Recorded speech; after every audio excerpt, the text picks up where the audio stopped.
அன்பு தமிழ் நெஞ்சங்களுக்கு வணக்கம். ஃபர்ஸ்ட் ஷோ நிகழ்ச்சிக்கு உங்களை அன்போடு வரவேற்கின்றேன்.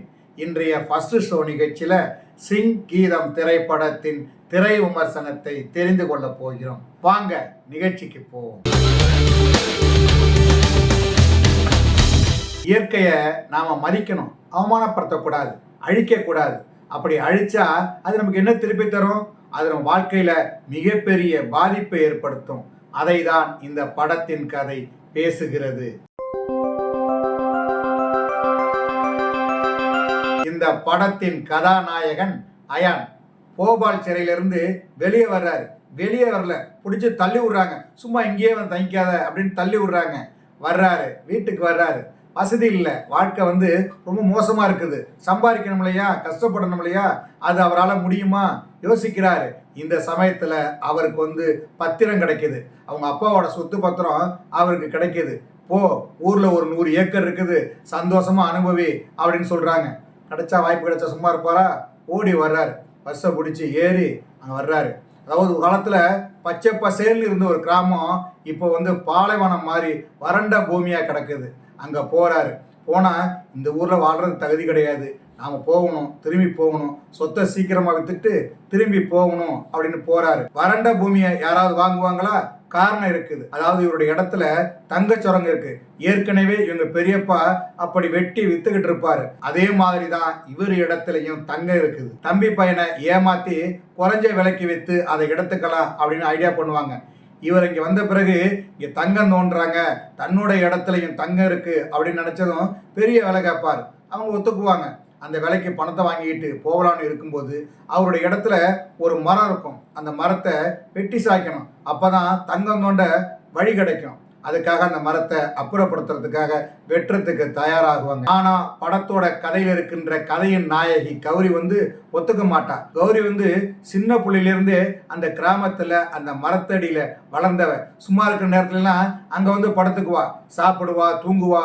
அம்மா கிட்ட இருக்கிற மாதிரியே அவளுக்கு ஒரு சந்தோஷம். அந்த மரத்தை வெட்டுறாங்கன்னா சும்மா இருப்பாளா? தடுப்பா. அதாவது ஊர்ல இருக்கிறது ஒரு மரம் தான், அதையும் வெட்டாதீங்க அப்படின்னு போராடுவா. அதனால அவரை தள்ளி விட்டுட்டு மரத்தையும் வெட்டி சாய்க்கிறாங்க. இவருக்கு அழுகையா வந்துடும். என்ன பண்றதுன்னே தெரியாது. தனக்கு இருந்த ஒரே நட்பு தோழி அம்மா அதை வெட்டி சாய்ச்சிட்டாங்களே அப்படின்னு ரொம்ப வேதனைப்படுவார்.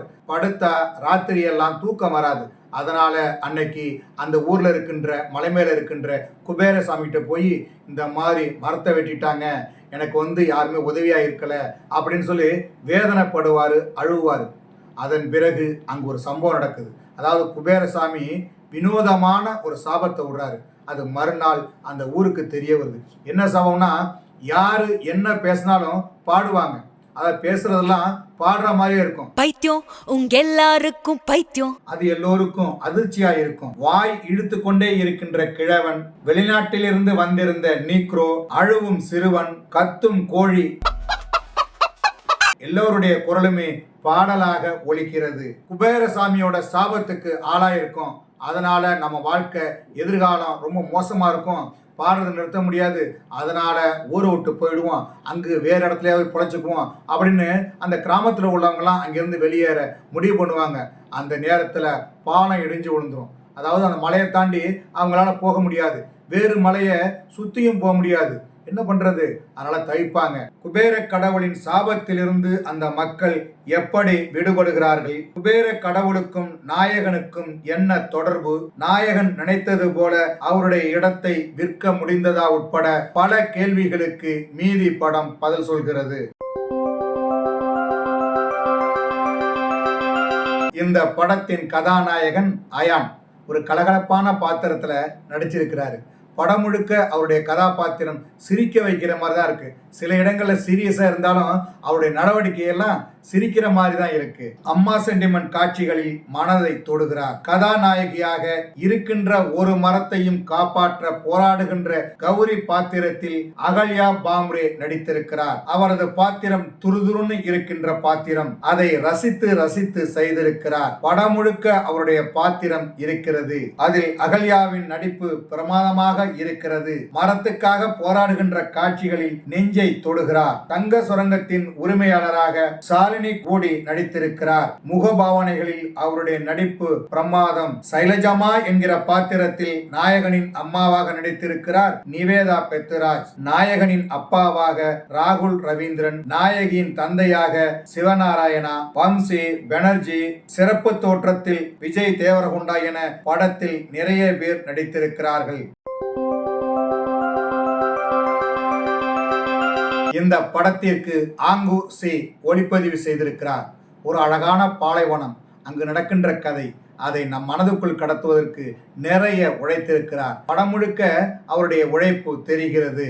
இந்த படத்திற்கு தேவி ஸ்ரீ பிரசாத் இசையமைத்திருக்கிறார். இசையமைத்திருக்கான்னு சொல்ல முடியாது, படம் முழுக்க பாடலா இருக்கு.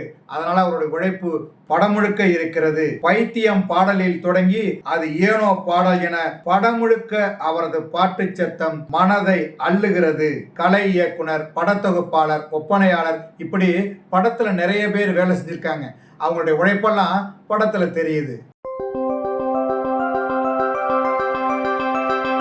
இந்த படத்தின் கதை எழுதி இயக்கி இருக்கிறார் சிங்கீதம் சீனிவாசராவ். தமிழ்ல நிறைய படம் பண்ணியிருக்காரு, மலையாளத்தில் பண்ணியிருக்காரு, தெலுங்குல பண்ணியிருக்காரு.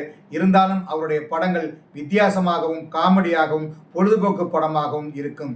அது மாதிரி இந்த படத்தையும் எடுத்திருக்கிறார். இவர் ஏற்கனவே கமல் நடிப்பில் பேசும் படம் என்கிற படத்தை எடுத்தார். அந்த படத்துல வசனமே கிடையாது.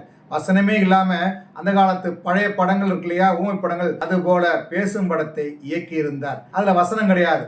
ஆனா இந்த படத்துல பாடல் தான், படம் முழுக்க பாடல் தான். இது ஒரு வித்தியாசமான முயற்சி அப்படின்னு தான் சொல்லணும். மனிதனின் பேராசை எப்படி பெரிய நஷ்டத்தை உருவாக்கும் என்கிற ஒருவரி கதையை எடுத்துக்கொண்டு அதை ஜாலியான ஜனரஞ்சகமான திரைக்கதை கொண்டு பாடல் வசனம் மூலம் படம் முழுவதையும் எடுத்திருக்கிறார். படத்தில் நடித்திருக்கின்ற ஒவ்வொரு நடிகர்களிடமும் அவர் வேலை வாங்கிய விதம் அருமையாக இருக்கிறது. இந்த வயதிலும் வித்தியாசமான முயற்சியில் படம் எடுக்கின்ற எண்ணம் அவரிடம் இருக்கிறது. அதற்காக உழைத்திருக்கிறார். கதையின் கருத்தும் சொல்ல வந்த விஷயமும் நன்றாக இருக்கிறது. இந்த படம் பார்க்கும்போது புது அனுபவமாக இருக்கிறது. இயக்குனரின் பேரு சிங்கீதம் சீனிவாசராவ். சங்கீதம் என்றால் அவருக்கு ரொம்ப பிடிக்கும். அதனால் சங்கீதம் சீனிவாசராவ் என்று சொல்லும் அளவுக்கு சிங்கீதம் படத்தை கொடுத்து அபூர்வமான கலைஞனாக உயர்ந்து நிற்கிறார். இந்த படம் ஒரு புதிய முயற்சி. ஒரு படத்தை பாடல்கள் மூலம் போரடிக்காமல் கொண்டு செல்ல முடியும் என்பதை இந்த படத்தின் மூலம் உணர்த்தி இருக்கிறார். ரசிகர்களுக்கு பாடல்னா பிடிக்கும். அது மாதிரி பாடலை விரும்புகின்ற ரசிகர்களுக்கு இந்த படம் ரொம்ப பிடிக்கும். என்ன நேயர்களே, சிங்கீதம் திரைப்படத்தின் திரை விமர்சனத்தை தெரிந்து கொண்டீர்களா? சரி, தமிழ் வலைக்காட்சியை தொடர்ந்து பாருங்கள். தமிழ் வலைக்காட்சியை லைக் பண்ணுங்க, ஷேர் பண்ணுங்க, கமெண்ட் பண்ணுங்க, சப்ஸ்கிரைப் பண்ணுங்க. தமிழ் வலைக்காட்சியின் புதிய அப்டேட்டுகள் உடனுக்குடன் உங்களுக்கு தெரிய வர அருகில் உள்ள பெல் பட்டனை மறக்காமல் அமுக்குங்க. கலை இலக்கியம் யாவும் மக்களுக்கே.